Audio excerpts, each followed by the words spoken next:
If you want to become an intelligent investor, then you've landed just at the right channel. With this, let's start the video. Now sector wise impact देखते हैं। तो पहला चलते हैं jewellery sector पे।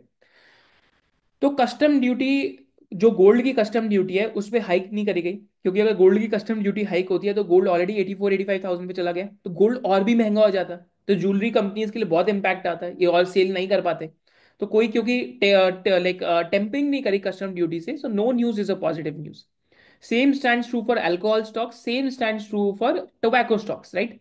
कि वहां पे भी no news is good news. And साथ साथ क्योंकि टैक्स कट हो गए, तो टैक्स कट से क्या हुआ कि more income in the hand of the consumers. Automobile के लिए और ऑटो कंपोनेंट्स के लिए पहली चीज, जो एंट्री लेवल है उनके लिए tax cut is a positive. But auto components के लिए क्या पॉजिटिव है कि revised PLI incentive from 347 crore to 2819 crore, almost 8x jump in PLI amount, right? So because auto components India में is a hub of manufacturing of auto components. Auto components is an industry, अगर वहां पे आपको कोई export player दिख जाए, a player who can export out of India, right, and was also catering to the domestic market. That is the type of businesses you should generally study within this sector, and this is a sector where we'll come out with an analysis soon, because this is a sector which looks interesting now. Losers में क्या है? Railway I think was a loser. तो आपके wagons और ये सारी जो companies होगी वहां पे टैम ग्रोथ नहीं हो रही, टोटल एड्रेसेबल मार्केट की अब ग्रोथ नहीं दिख रही। इवन तो वहां पे जो सेफ्टी इक्विपमेंट वाले हैं वहां पे काफी ग्रोथ आ रही है वहां पे, क्योंकि टेंडर्स निकल रहे हैं। तो within the railway budget also there is a shifting of expenditure, right? Where road and highways की स्टैग्नेंसी है ग्रोथ में, लास्ट 2-3 ईयर्स से ही चल रही है। तो that is also one of the sectors जहाँ पे इतना कुछ फेवरेबल नहीं आया। सोलर सेक्टर की बात करते हैं एंड पावर सेक्टर की बात करते हैं। तो ये पूरा पावर सेक्टर का स्लाइड है। तो पावर सेक्टर के अंदर अगर आप देखते हैं तो I just hide my screen a bit so that you can look at it. But just before I go forward, are you enjoying this session? Are you getting distilled insights about the budget? If yes, do drop a hell yes in the comments and make sure that you smash the like button. Hopefully आप सबको मतलब interesting लग रहा है, because मैं वहाँ पे देखने नहीं आया, राइट? सो अगेन, हाँ, certain gold and silver articles पे हो सकता है एआईडीसी, बट ओवरऑल गोल्ड के इम्पोर्ट पे कस्टम ड्यूटी नहीं बढ़ाया गया, राइट? तो great. Now, if you're enjoying the session, do drop a hell yes and make sure that you smash the like button so that we also get an idea कि ऐसे हमें session future में भी हर budget पे करने चाहिए। All right, great, great, awesome, awesome, great. तो हम चलते हैं टुवर्ड्स द पावर सेक्टर। और पावर सेक्टर में क्या हुआ है? देखिए, पावर सेक्टर में आपको याद रखना पड़ेगा जो ट्रांसमिशन का केपेक्स है वो बजट के अंदर नहीं आता, क्योंकि ट्रांसमिशन में एक ही कंपनी है केपेक्स करने वाली, वो है पावर ग्रिड। तो आपको पावर ग्रिड के केपेक्स प्लान पढ़ने पड़ेंगे जो 1 या 2 टाइम्स हायर है versus what they've done in last 2-3 years. तो फॉर ट्रांसमिशन कई लोग पूछ रहे थे यार ट्रांसमिशन में तो केपेक्स ही नहीं बढ़ा, क्योंकि ट्रांसमिशन का केपेक्स सेंट्रल गवर्नमेंट नहीं पावर ग्रिड कराती है। तो power grid is a monopoly business over there, right? तो आपको वहां पे जो पावर ग्रिड है उसकी जाके इन्वेस्टर प्रेजेंटेशन देखनी है। वेरएज पावर सेक्टर में जो सोलर पावर है, तो सोलर पावर के लिए पॉजिटिव बजट था। Why so? Because there are 2-3 reasons. पहली चीज, सोलर सेल पे एंटी डंपिंग ड्यूटी 25% से 27.5% कर दी गई है। तो that's a positive for local manufacturing of solar cells. फिर सोलर सेल्स के लिए जो इक्विपमेंट आ रहा था उस पर कस्टम ड्यूटी हटा दी गई है, तो 7.5 थी वो 0 कर दी गई है। तो again government wants to promote solar manufacturing in India. Allocation for new and renewable energy ministry has increased from 17,300 crores to 26,549 crores. तो कोई भी मिनिस्ट्री के लिए this is the highest growth in allocation, right? So almost 53% allocation में increase है। वैसे जो PM सूर्य घर मुफ्त बिजली योजना है और जो रूफटॉप सोलर स्कीम है वहां पे जो बजट है वो ऑलमोस्ट 11.1 थाउजेंड करोड़ से 20,000 करोड़ का दिया गया है।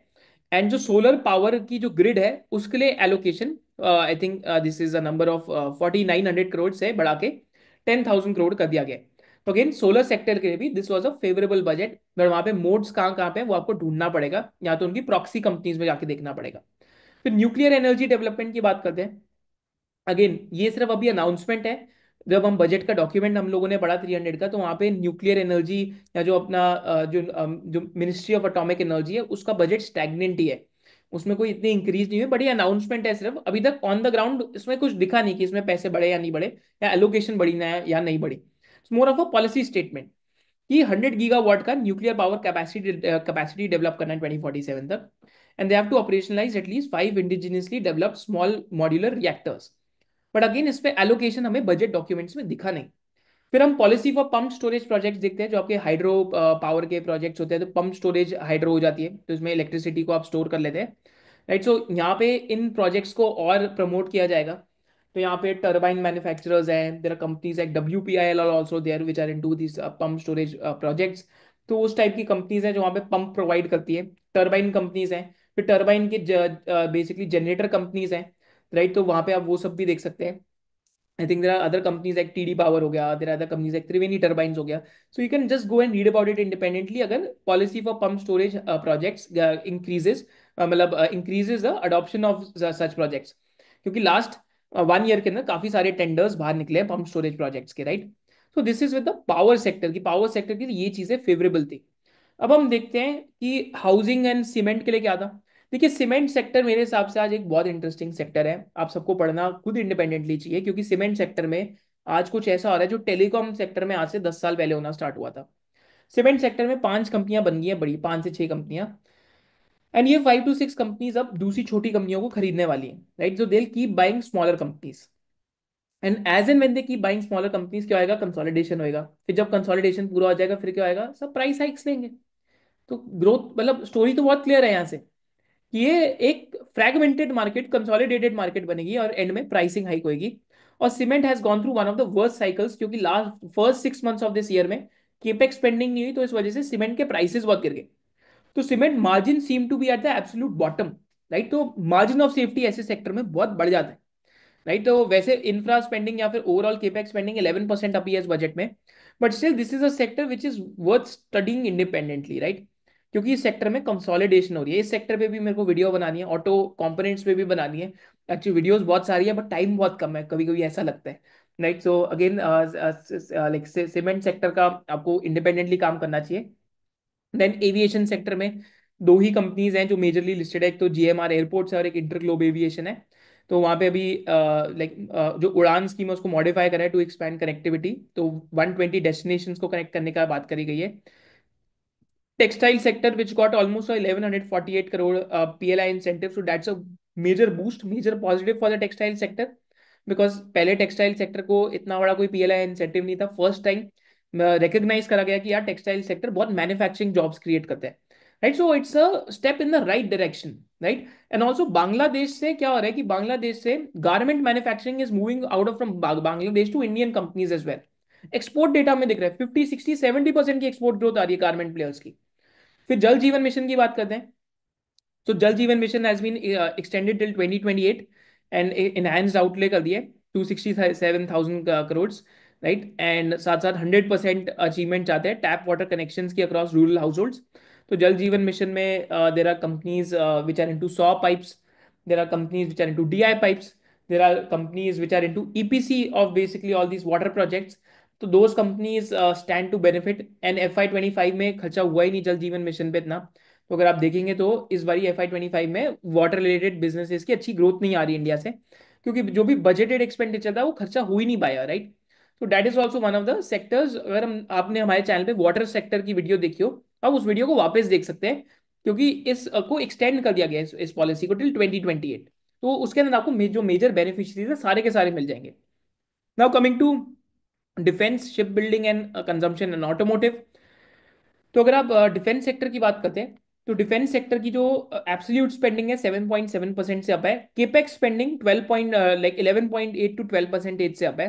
Again still a positive, because अभी भी इंडिया में बहुत सारे प्रोडक्ट्स डिफेंस के इंडिजिनाइज नहीं है, तो इंडिजिनाइजेशन हो रही है, right. So there are companies which are into defence and also into ship building. These are small companies. One example I take, जैसे कृष्णा डिफेंस करके कंपनी है। Now they have a huge order book and their order book is also growing. एंड साथ साथ देर मतलब अगर हम जो मैनेजमेंट का गाइडेंस है आप खुद जाके सुन सकते हैं, कॉन्फ्रेंस कॉल्स पढ़ सकते हैं। स्मॉल कैप कंपनी है, माइक्रो कैप कंपनी है, इवन दो कॉन्फ्रेंस कॉल्स कर रही है। तो वहां पे again it's a beneficial, because जैसे एक्सिस गेट्स टाइप कंपनी होगी, कृष्णा डिफेंस टाइप कंपनीज होगी, इनके लिए क्या फायदा है कि इनका बेस बहुत छोटा है। तो छोटे बेस पे अगर एब्सोल्यूट जो बजट के अंदर ग्रोथ है 12-13% भी आती है, तो क्या होता है कि आपके लिए मल्टीप्लायर इफेक्ट बहुत बड़ा हो जाता है, because they are very small basis. Versus large companies की ग्रोथ रेट स्लो हो जाती है। तो यहाँ पे थोड़ा सा मैं स्मॉलर कंपनीज ढूंढने की कोशिश करूंगा डिफेंस में। Just an example which I took, right. So you can study them independently, but just an example. Again मेरा फ्रेमवर्क शेयर कर रहा हूँ कि जहाँ पे बहुत एब्सोल्यूट बड़ी स्पेंडिंग हो रही हो, वहाँ पे छोटी कंपनी ज़्यादा अच्छा कभी कभी कर जाती है, तो आप खुद ढूंढ सकते हैं उनको with these two examples. Then जो शिप बिल्डिंग है उसके लिए 25,000 करोड़ का बेसिकली इंफ्रास्ट्रक्चर फाइनेंसिंग फंड की बात हो रही है, and government will contribute 49% with rest from the private sector. तो indigenous ship building with long term support इससे हेल्प होगी। बट यहाँ पे अभी हमें कंपनीज ढूंढनी है, क्योंकि मेरे को इतनी कंपनी शिप बिल्डिंग के अंदर मिली नहीं apart from PSU sector, right. I think एक आर नेवल वापस रीलिस्ट हुआ है, बट उसकी प्राइसिंग डिस्कवरी नहीं हो पा रही।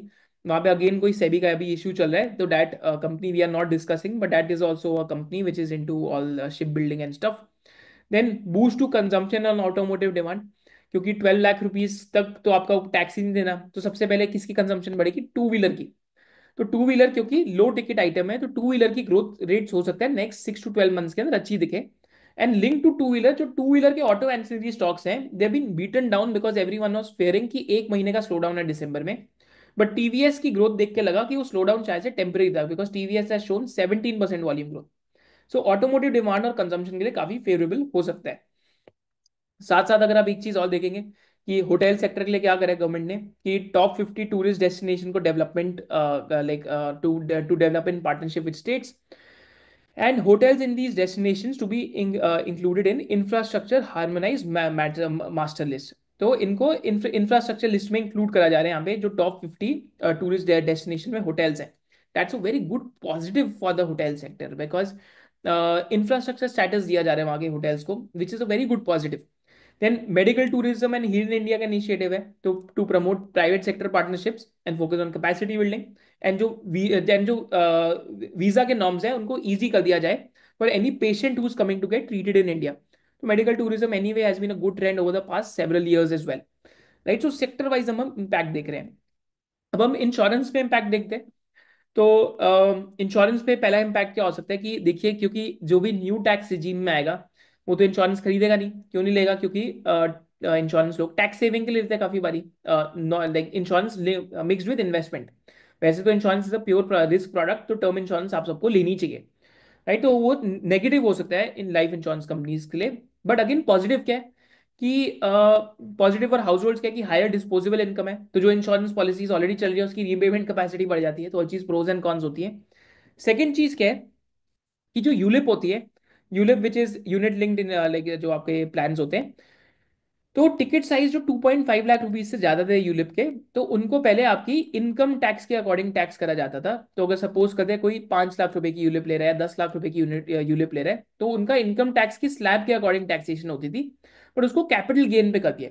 कई लोग इसको गलत समझ रहे हैं, ये बहुत पॉजिटिव है, क्योंकि अगर आपका इनकम टैक्स स्लैब 25-30% से ज्यादा वाला है, तो आप यूलिप क्यों खरीदेंगे, राइट। वैसे तो यूलिप मेरे जैसा आदमी तो लेगा नहीं, बट जिसको समझ आती है वो लोग लेते हैं, बट अगेन मेरे को नहीं समझ आती। पर अगेन वो यूलिप क्यों खरीदेगा? तो अगेन वहां पे एक फायदा है, क्योंकि अब वो कैपिटल गेन्स के अंदर आ गया, तो आपका LTCG एंड ये सब अप्लाई करेगा, जिससे आपका taxation on the gains of ULIP will fall down. फिर FDI in insurance sector, the foreign direct investment in insurance sector has been increased to 74 to 100%, but इसका कोई इम्पैक्ट नहीं है, क्योंकि अभी हम देख रहे हैं जो भी फॉरेन प्लेयर्स हैं इंडिया में लाइफ इंश्योरेंस सेक्टर में, वो अपनी कंपनीज बेच रहे हैं, अपना स्टेक बेच रहे हैं, राइट। बिकॉज इंश्योरेंस इंडिया में सेल करना ईजी नहीं है। बैंक इंश्योरेंस चैनल होना चाहिए, एजेंसी डिस्ट्रीब्यूशन होनी चाहिए, takes a long period of time before someone breaks even, right.